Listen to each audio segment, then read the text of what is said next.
стук под полом. В деревне Заболотье никто не зажигал свет после заката. Говорили, что старая Марта, жившая на краю топи, не умерла 100 лет назад, а просто сменила кожу. 10-летний сын кузнеца, поспорив с друзьями, пробрался в ее заброшенную избу. Внутри пахло сухой полынью и чем-то сладким, тошнотворным. На столе лежало старое медное зеркало, затянутое паутиной.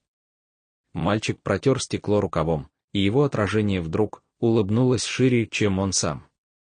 В этот момент половицы под ногами заскрипели. Из глубокой щели между досками высунулся длинный, желтый палец с острым когтем. Он медленно поманил мальчика за собой. Раздался хриплый шепот, идущий прямо из-под земли. «Ты пришел вернуть мне мою кожу, деточка». Мальчик замер, не в силах пошевелиться, а из темноты подпола показались два горящих, как угли, глаза.